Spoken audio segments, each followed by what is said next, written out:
Assalamualaikum warahmatullahi wabarakatuh. Kali ini aku bakal ngobrolin seputar tentang FSY. Apa sih itu FSY? Jadi FSY itu program kerja sosial di lembaga kesehatan ataupun pendidikan di Jerman. Nah, dengan program ini kita bisa mengenal mengenai sosial budaya di Jerman. Nah, ini biasanya programnya ini sekitar 6 sampai 18 bulan. Dan selain itu, kita juga dapat uang sakunya per bulannya.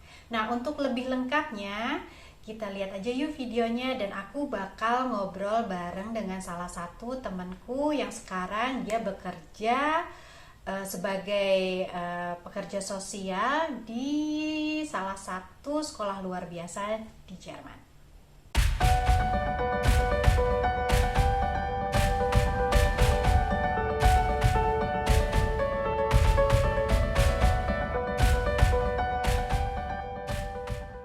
Kabar baik, Bu? Kabar baik. Nggak kerja hari ini? Hari ini libur. Lagi libur. Ya, aku udah 10 hari kerja ditambah 2 hari Nachtdienst Esreich. Oke. Aman. Ya. Kan ini pembahasannya tentang FSY nih. Oh, oke ya. Pekerja sosial di Jerman kan? Waktu itu awalnya FSY dulu kan, Bu? Aku dulu pertama kali ke Jerman au pair dulu. Selama au pair itu kan aku dapat anak yang harus aku asuh dan kebetulan anak yang aku asuh itu dia punya keterbatasan. Nah, setelah aku selesai au pair, tadinya aku mau kuliah.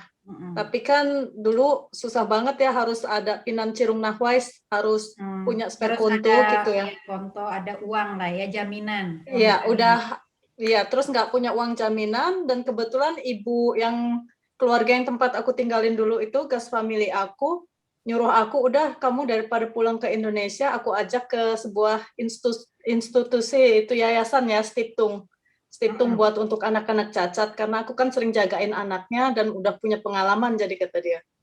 Terus diajaklah ke sana dan langsung diterima pada saat itu tahun 2000, kayaknya 2000, udah lama banget sih, 10 tahun yang lalu lah.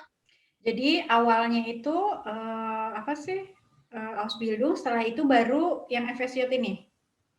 Enggak, sebelum FSJ itu kita harus ikut FSJ dulu sebelum ini Ausbildung. Persyaratannya Itu karena itu. Maksudnya biar orang bisa FSY itu seperti apa? Untuk persyaratan FSJ sendiri sebenarnya nggak susah aja sih. Sebenarnya harus ada motivasi dan kemauan.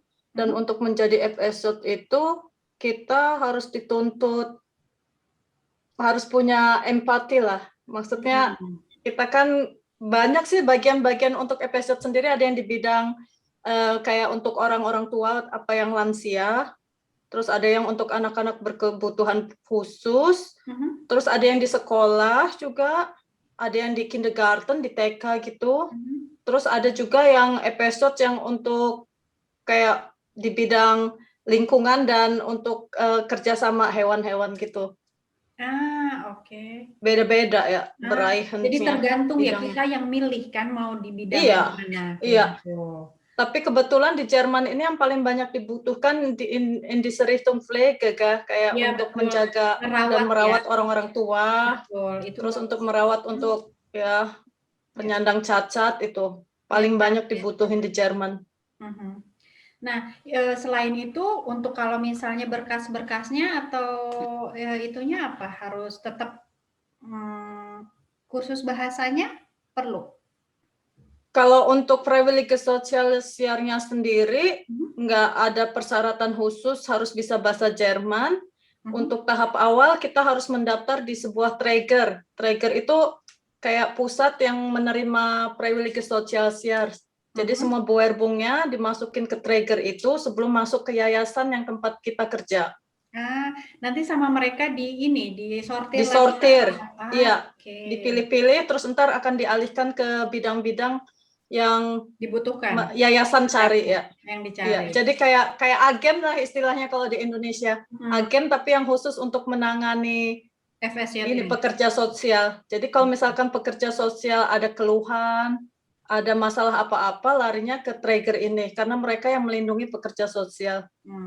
Jadi kalau Terus misalnya kalau mereka ada apa-apa, mereka iya, tanya ke mereka ke trigger ini kan, ke agen ini. iya, iya, Oke. iya. Terus kan selama masa episode itu dapat seminar 25 hari. Terus di Selama, dalam sebelum, atau saat sedang berlangsung FSJ-nya? saat sedang berlangsung itu biasanya setelah beberapa minggu udah datang surat dan akan dapat undangan ya, untuk perkenalan sesama pekerja sosial yang lain. Dan itu misalkan aku daftar di sekitar Jerman bagian Baden-Württemberg, itu ntar trigger ngumpulin semua pekerja sosial, akan diundang, dan kita ketemu bareng-bareng, kita perkenalan. Di dalam perkenalan itu biasanya ntar ditanyain suka dukanya sebagai pekerja sosial gimana, terus fasilitas apa yang kita butuhin, terus ada kayak orientasi kerja bareng sama pekerja sosial yang lain. Jadi kita nggak hanya di yayasan itu aja sih bekerja. Terus kita dapat cuti juga selama setahun itu sekitar 27 hari. Terus mendapat uang saku, tentunya sebagai pekerja sosial, uang sakunya itu dulu waktu aku 10 tahun lalu yang ikut Freiwillige Sozialjahr itu aku dapatnya sekitar 330 euro. Aku ngambil dari Tregel ya per bulan. Tempat tinggal udah termasuk mereka yang tempat tinggal tergantung yayasan yang kita pilih. Ada yayasan yang sudah menyediakan asrama buat untuk pekerja sosial, tapi ada yayasan juga yang cuma ngasih uang gitu aja, terus kita harus mencari wonung sendiri, harus mencari tempat tinggal sendiri. Tapi tetap si uang wonung itu mereka kasih kan? Iya, mereka kasih. Tapi kan di dalam surat kontrak yang untuk Freiwillige Sozialjahr itu sudah tertera, misalkan uang untuk wonung gelsnya sekitar 75 euro. Nah, untuk tinggal di Jerman itu kan tidak memungkinkan. Jadi lebih baik cari yayasan yang sudah menyediakan asrama. Ya. Makanya kalau misalkan kita yang dari Ausland datang ke Jerman mau Freiwillige Sozialjahr di bidang yang lain, itu nyari yayasan yang ada asramanya kan nggak semuanya. Jadinya banyak yang masuk ke pekerja sosial ini di dalam ruang lingkup yang untuk ini pekerja dengan anak-anak cacat, kalau enggak yang sama orang tua, karena kebanyakan Stiftung mereka yang menyediakan asrama buat untuk pekerja sosial. Terus kalau yang orang-orang Jerman sendiri kan bebas mereka memilih karena mereka di sini punya orang tua ya, jadi bisa tinggal di mana aja terserah ya. Kalau kita kan harus lihat-lihat juga. Itu kan buat orang Jerman dan bukan yang orang Jerman kan, orang asing. Iya, buat semua ya. Untuk semua. Pokoknya anak-anak muda sampai umur 26 tahun itu ikut Freiwillige Sozialjahr. Terus kalau yang udah di atas umur 26 tahun masuk ke masuk 27 tahun masuknya ke BFD. Dan kalau BFD dia uang sakunya lebih besar tentunya. Iya. Uang sakunya bedanya itu apa FSJ sama yang BFD nih? Cuman masuk ini aja, kontrak baru aja, karena FSJ di kontraknya kan cuma sampai umur batasan 26 tahun. Di atas 26 tahun 18 bulan ya, sekitar setahunan lebih ya.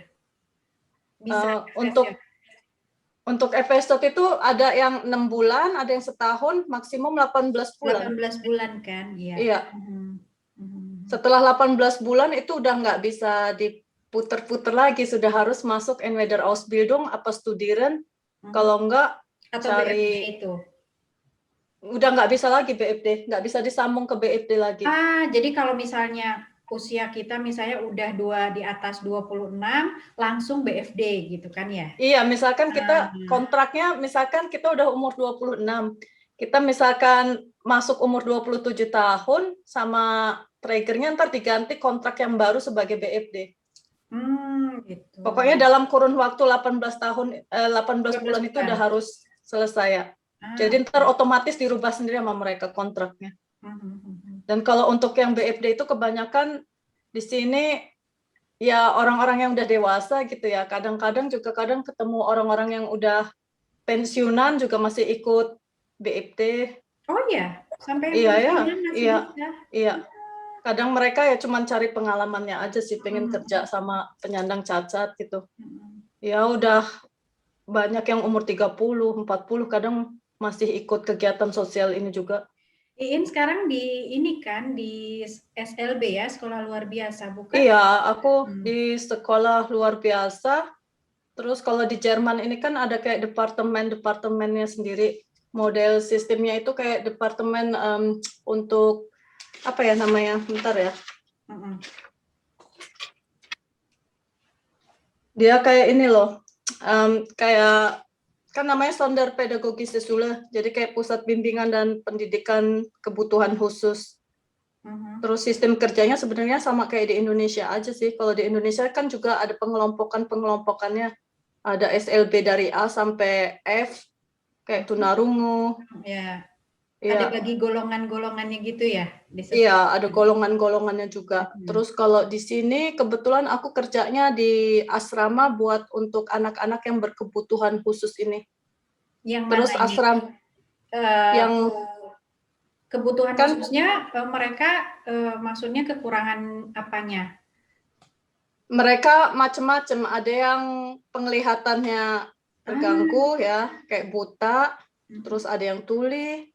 Terus ada yang fisik, ada yang mental. Pokoknya jadi satu. Ah, jadi satu semuanya, nggak Jadi satu semuanya. dikelompokkan gitu ya? Iya, kalau dulu nama sekolahnya yang tempat aku kerjakan Blindeschule, tapi Mhm. ternyata anak-anak yang sekarang sekolah di tempatku ini mereka bukan hanya buta aja, tapi mereka kadang ada yang IQ-nya rendah, Ah, oke. terus ada yang cacat fisik, Mhm. mental juga. Itu Jadi udah. usianya paling eh, paling besar berapa yang di sana yang sekarang tempat Iin kerja? So kalau untuk di Jerman mereka kan ada wajib sekolah juga untuk orang-orang cacat. Kalau di sini kan udah ada undang-undangnya, dan Undang-undangnya mereka harus sampai umur 24 tahun harus wajib sekolah. maksimal atau Iya, maksimal. maksimal di usia segitu? Oke. Iya. Terus kan kalau aku kan kerjanya jadi di dua ini ya. Jadi kayak sekolahnya itu kayak model SLB di Indonesia, terus SLB-nya itu punya 3 tahapan. Kayak mereka pertama harus masuk ke taman kanak-kanak dulu, terus ntar Mhm. ada kayak Grundschule-nya itu sekolah dasarnya juga, Dasarnya. Mhm. terus mereka juga ada kayak jenjang utama sama jenjang kejuruan. Setelah jenjang kejuruan ini kan mereka biasanya udah umur sekitar 24 tahun dan nggak bisa tinggal di sekolah itu lagi dan nggak bisa ngambil sistem yang asrama lagi, terus mereka dialihkan ke bidang yang lain.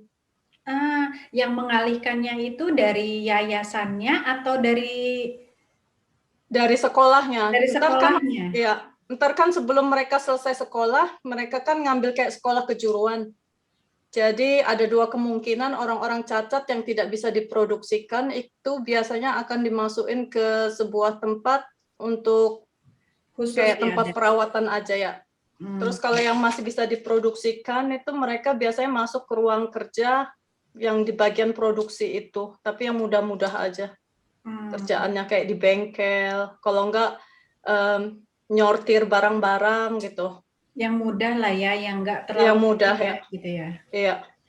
Terus ada yang misalkan mereka aktif bekerja dan masih bisa dipekerjakan, kadang bantu-bantu juga kayak motongin rumput, Hmm. bersih-bersih kayak kebun, macem-macem ya. Iin di sana udah berapa lama ya kerja di sini, di Aku sekolah ini? kalau kerja di sekolah ini sekitar 6 tahun ya, masuk 6 tahun ya. Nah itu awal-awalnya ya karena udah terbiasa kali ya waktu pas Ausbil pas waktu opernya nanganin anak yang Iya, ya dari jadi tahu oper ya. terus ya Mhm. dari oper kerja sosial terus aku praktikum lagi kan. Hmm. Praktikum karena dulu kan setelah Freiwillige Sozialjahr harus masuk ke Ausbildung kan kalau nggak studieren. Tapi pada saat zaman aku 10 tahun yang lalu itu masih susah banget ya untuk Praktikumnya dapetin praktikum apa? apanya? Praktikum apa? Aku praktikumnya di bagian kayak Werkstatt buat untuk anak-anak cacat itu. Jadi Ah, kayak tempat oke. kerja sama area produksi buat penyandang cacat. Berapa lama praktikumnya? 1 tahun dulu Ah, ya. 1 tahun. Ah, oke. Setelah selesai 1 tahun itu, aku pikir-pikir, kayaknya Ausbildung ini menarik juga. Pertamanya kan waduh pekerjaan kayak gini kan susah banget, sulit, nggak semua orang bisa ya, butuh Iya, kesabaran. sabar betul. Ya. Iya, terus kadang kasihan sendiri kan ngelihat mereka kok kayak gitu, tapi lama-lama ya aku harus profesional juga kan ya. Ya udahlah aku terusin aja Ausbildung. Dan pada saat itu Ausbildung itu juga daftarnya masih susah banget. Kalau sekarang kan Udah kayaknya udah mudah gampang ya. banget, sama visum itu udah gampang banget. Ya udah tahu jalannya jadinya. Nah, selama nanganin anak-anak mungkin ada nggak ya yang apa ya, yang sesuatu hal yang menarik gitu yang misalnya dengan anak ini aku harus gini gini gini gitu. Saat misalnya ada Banyak. masalah Ya. gitu. Aku kebetulan kerjanya sama anak-anak umur 8 sampai umur 21 dan kebanyakan teenager. Terus? Iya, dan kebetulan yang di tempat aku kerja, asrama yang tempat aku tinggal ini anak-anaknya aktif dan mereka nggak ada cacat fisik ya. Jadi cuman anak-anak yang IQ-nya misalkan rendah, jadi mereka bisa ngomong, pokoknya aktif melakukan sesuatu. Jadi kita harus mendorong mereka untuk melakukan kegiatan yang berguna ya. Ya kadang kan kalau kerja sama mereka itu aku menganggapnya aku ibu mereka. Dan mereka nganggapnya aku ya ibu mereka dan mereka anak-anakku. Jadinya kayak mana ya, kalau misalkan datang gitu, Guten Morgen Ian, Guten Morgen, und wie geht es dir, gimana kabar kamu ya? Baik. Pokoknya kita memberi dan mendapatkan sesuatu dari mereka juga. Nanganinnya berapa anak? Itu semuanya total ada berapa di sana? Semuanya total kebetulan sekarang musim corona ya, jadinya banyak yang dirawat di rumah ya untuk mengurangi kontak sama yang lainnya. Jadi sekarang sekitar 7 sampai 8. Itu Iin semua yang nanganin atau ada lagi kolega lain? Kita satu tim itu semuanya 16 orang. Terus kan kerjanya ada shift-shiftan gitu. Ada shift pagi, shift siang, shift malam. Itu berapa jam? 8 jam juga totalnya? Kalau misalkan pagi kerja itu dari jam 6:30 sampai 2:30. Kalau sore mulai jam 4 nyampe jam 9. Terus kalau yang untuk kerja malam itu cuman ya hampir 10 jam kalau yang malam, tapi nggak semuanya. Tapi kalau anak-anak yang untuk pekerja sosial yang kerja di tempat aku saat ini ada 3 ya. Mereka harus kerja di 2 bidang juga. Jadi kalau anak-anak sekolah mereka ikut sekolah juga. Mereka harus mendampingi mereka. Harus mendampingi kalau misalnya mereka butuh apa-apa juga mungkin ya. Terus kalau mereka selesai dari sekolah, mereka datang lagi ke grupe, ke tempat asramanya, terus ya kerja sampai jam kerjanya berakhir. Sekitar maksimum 10 jam kesetnya, tapi rata-rata 9 jam sih. 9 jam. Iya, itu udah maksimum banget. Ada nggak pernah sampai sedikit masalah sama si anak? Entah itu dalam nanganinnya atau si anak itu bikin ulah misalnya. Banyak sih kalau bikin ulah, apalagi teenagers ya. Mereka ngerasa kayak bersaing gitu ya. Yang paling saling fatal, iri-irian. pernah nggak? Ada yang sampai fatal, yang sampai... Ada yang sampai kabur ya, nggak mau dengerin omonganku kan. Terus kaburnya dia kemana? Kaburnya ya nggak jauh-jauh amat. Aku bilang kalau kamu mau pergi silahkan. Aku pikirkan mereka bakal balik lagi, nggak mungkin pergi jauh-jauh. Beneran dia ngeluarin baju-bajunya, masukin ke koper, cus, jetzt ya cus. Dia udah nggak mau dengerin aku lagi. Jadi sebenarnya kalau untuk pekerja sosial itu sebagai tahap awalan aja untuk memasuki jenjang ke atasnya. Maksudnya kerja sosial itu cuma dijadikan sebagai pengalaman kita aja, jangan mikirnya aku pengen kerja ke Jerman karena duit. Itu susah sekali. Jangan misalkan dari sekarang langsung besok. Kadang kan kayak gitu banyaknya. Banyak instan, pengen yang langsung instan. Iya, dan akhirnya kena lah calo. Oke, kamu mau ke Jerman, aku bisa membantu. Jelek membayar 25 juta. Ya, padahal nggak itu kan sayang banget. Iya. Terus pas sampai di sini bingung.